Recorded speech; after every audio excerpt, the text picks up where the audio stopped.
특례는 안 된다. 특례가 안 된다. 그러니까 뭔가 혜택이라도 할 수 있죠. 남들과 다른 뭔가 혜택. 이거 안 된다. 뭐 이런 얘기입니다. 기사로 확인해 보죠. BTS 얘기입니다. BTS 군 면제. 뭐 이런 요구가 그동안 있었죠. 논의도 있었고요. 근데 이거에 대해서 선을 그은 국방장관. 방금 전에 영상에 등장했죠. 이종석 국방장관인데 그 자리에서 또 이런 질문도 나왔어요. 이런 말을 합니다. 군 복무 중 해외 공연 가능할 것이다. 이 뜻은 그러니까 일단 군대 가세요. 입대하세요. 그리고 해외 공연 이런 거 좀 배려할 수 있습니다. 뭐 이런 뜻이 됩니다. 자, 공정, 형평성 범위 내에서 해결돼야 되는데 군 5대 연습할 수 있는 기회도 줄 수 있습니다. 해외 공연 가능할 수 있습니다. 일단 입대하세요. 이 뜻이 됩니다. 자, 그럼요. 국방장관의 이야기 들어보시죠.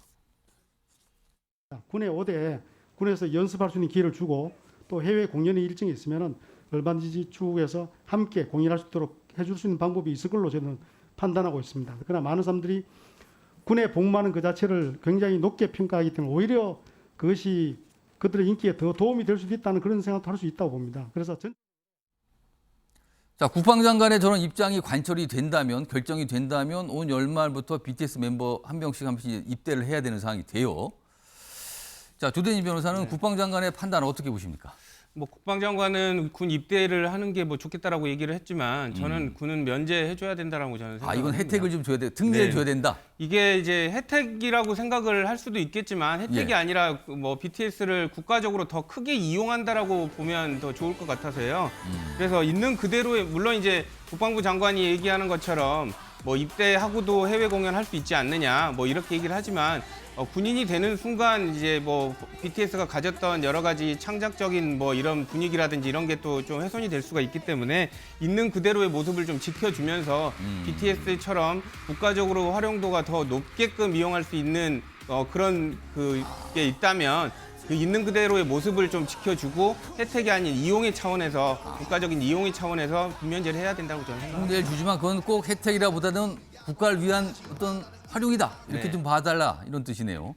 김재섭 위원장은 어떻게 판단하십니까? 저는 국방부 장관 입장에서는 보다 원칙적인 이야기를 했었던 것이 더 좋았다고 생각합니다. 당연히 이 병역 문제라고 하는 것이 형평과 공정이라는 것이 아주 중요하게 작용한다고 생각해 보면 우리 같은 나이대에 있는 젊은 세대들에게 특히 남성들에게 많은 박탈감을 줄 수가 있거든요. 만약에 정말 BTS가 전 세계적으로 인기가 있고 이들이 국위의 선양을 할 수 있는 사람이라고 하고 그에 따라서 병역 면제를 받아야 된다고 한다 그러면 그것은 사실 입법부에서 해결할 문제인 것이거든요. 병역특례법을 고치고 지금의 국위 선양의 개념을 굉장히 좁게 새기지 않고 BTS처럼 정말 전 세계적으로 인기가 있는 가수들이 정말 국위 선양을 했다라고 인정할 수 있는 근거들을 병역특례법에서 마련을 하는 것이 우리 국회에서 할 일인 것이지 어떤 국방부 장관이 이런 판단을 해가면서 이런 이도 아니고 저도 아닌 결과를 내는 거는 저는 국방부 장관으로서는 그렇게 원칙적인 대답은 아니었다고 저는 보고 있습니다. 만약에 입대를 해서 연습 기회도 주고 해외 공연 가능하게 되면 이것도 무슨 혜택 아니냐 이런 얘기 나오지 않을까요? 그렇죠. 이제 이것이 예를 들면 다른 연예인과 형평성 문제가 또 나올 텐데. 그렇죠. 이제 그러면. BTS를 국방부에 그러니까 BTS가 군대에 가야 되는 것과 그다음에 이들이 군대에 갔을 때 얻어지는 뭐 국가적 손실의 나름의 이제 중간 타협책을 이야기한 것 같은데 제가 어떤 원칙적인 대답을 국방부 장관 더 했었어야 된다고 생각하는 게 국방부 장관은 당연히 그 군대에 가야 된다라고 말하는 것이 옳고 거기에 대해서 틈새를 마련하는 건 국회에서 해야 되는 일이라고 저는 보고 있습니다. 일단 이런 입장이 나와서 기사로 달아줬습니다.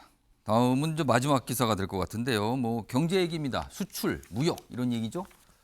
자, 대중국 무역 수지 30년 만에 3개월 연속 적자. 근데 반면에 미국 수출액은 최다입니다. 자, 그렇다면 우리가 그동안 미국보단 중국과 경제적으로 뭔가 가까운 관계가 아닌데 뭐가 변화가 생기고 있다는 거죠. 7월 수치 동안 보니까 무역 구조가 격변하는데 중국은 코로나 봉쇄 공급망 다변화에 반도체 전자제품의 중국 기술 자체도 따라오고 있다. 그래서 뭐가 줄었는데 대중 수출은 많이 줄었는데 대미 수출은 크게 늘었다. 이겁니다. 윤석 전 대변인. 우리나라의 무역 구조에 변화가 오는 겁니까? 이거 어떻게 해석해야 될까요? 우리나라 최대 교역 상대국이 중국인데 이 무역 적자 계속 이렇게 나오면은 참 곤란하죠. 이유가 있습니다. 그런데 중국이 이 코로나 관련해서 봉쇄를 굉장히 세게 했죠. 그러면서 수입액을 뭐 우리나라뿐 아니라 다른 나라로부터의 수입도 많이 줄였고 그게 첫 번째 이유가 될 수 있겠습니다만은 기본적으로 우리 제품이 중국 시장에서 그렇게 매력적이지 않는 걸로 받아들여진다. 기술적인 이유가 하나 있고요. 중국 제품의 품질이 많이 높아진 게 하나가 있고 두 번째는 정치적인 이유라고 봅니다. 중국이 미국과 대립하면서 미국과 좀 가까운 나라와의 어떤 관계를 고려해서 공급선을 좀 다변하는 과정에서 미국의 동맹들 좀 꺼려하는 거 아니냐? 그런 차원에서 우리나라 물건을 수입하는 데 있어서 좀 규제를 하는 거 아니냐 이런 이제 시각도 있고 분석도 가능하다고 이렇게 생각을 하고 그런 차원에서 이 적자 규모가 계속 커질 가능성이 있지 않느냐 이렇게도 좀 보고 있습니다.